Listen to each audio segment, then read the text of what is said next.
Good morning, students. Today we are going to learn history, chapter 5, medieval structure of a symbol of power. So let's start with the introduction.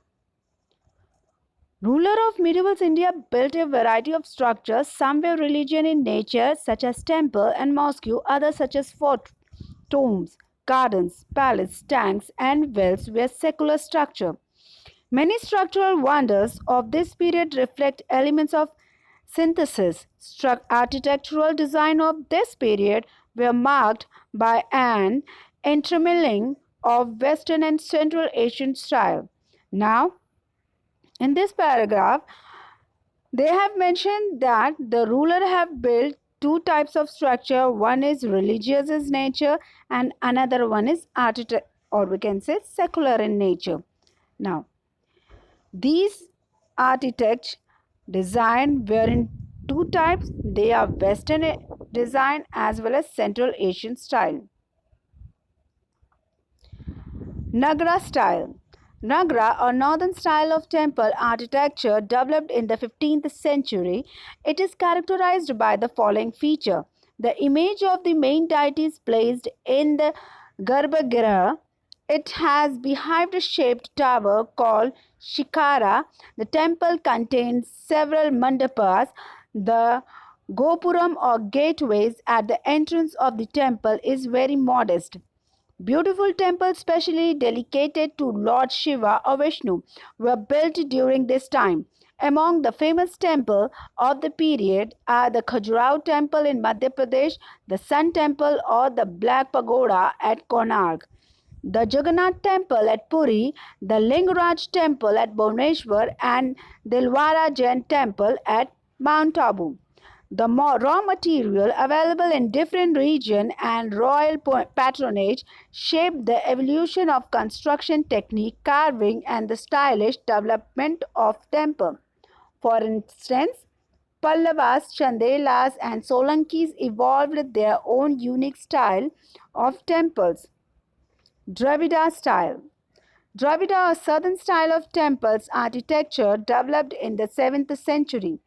It is characterized by the following features. The main deity's image is placed in the Garbhagriha. It has multi-story pyramid-shaped tower called Vimana.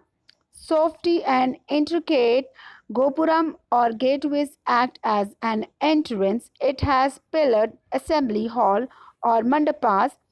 In quite a few temples, there is a spire-like structure over the central shrine called Shikara.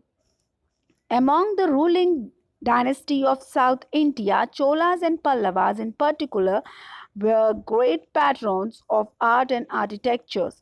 They built temples at Tanjore, Mahabalipuram and Kachi. Major contribution of the Pallava are rock cut temples, while the Cholas are famous for their multi-storied pyramidical style. Nataraj statue in bronze are other notable contribution of the Cholas. The Shore Temple, Kailashnath Temple, Meenakshi Temple, and Rath temples are one of the most magnificent example of Dravida style of architecture. Visara style. Visara, or hybrid style of temple architectures, achieved popularity in the Deccan region. It was combination of Nagara and Dravida style. Example of Visara style of temple architecture include temple built by Rashtrakuta, Hoysala and Chalukya rulers. The Rashtrakuta in the Deccans were great patron of architecture. One of the Rashtrakuta kings, Krishna I, built the famous rock-cut Kailashnath temple at Ellora. The Elephanta caves were also built by the Rashtrakutas. The Hoysala made temples in the cities of Badami, Patakal, and Dwarasamudra, which testify to their architectural skill. Architecture under Delhi Sultanate. The advent of Turks influenced various aspects of Indian culture. In architecture, the Turkish rule paved the way for the development of Indo-Islamic style, which blended the Arabic, Persian, and Indian style.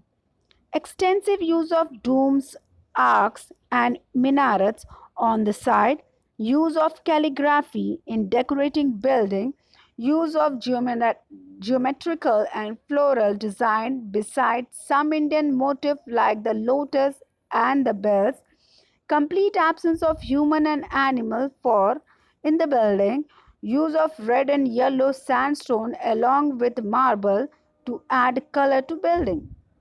Monuments under Mamluk Sultans. The Kawat ul Islam Mosque in Delhi, dedicated the famous Sufi saint Khwaja Ektubuddin Bakhtiar Kaki, the Harai Din Ka Zonpara in Ajmer, and the Qazi Minar in Delhi are famous monuments of Sultanate period. Monuments under Khaji Sultanate. The city of Siri, now a part of Delhi, the Alai Darwaza near the Qutub Minar, the Dargah of Nizamuddin Aulia in Delhi, all were built by Khalji ruler. Monuments under Tughlaq Sultanate. The Tughlaqabad Fort, Firoz Shah Kotla, Khas, and several canals, dams, sarai, mosques, and madrasas in and around Delhi were built by Tughlaqs. They also founded new cities such as Firozabad in Uttar Pradesh and Fatehabad in Hisar in Haryana. Monuments under Lodi Sultans. The famous Lodi Garden in Delhi houses the tomb of Sayyid and Lodi rulers. Lodi Sultans used their titles in their tombs. Religious architecture. Regional architecture.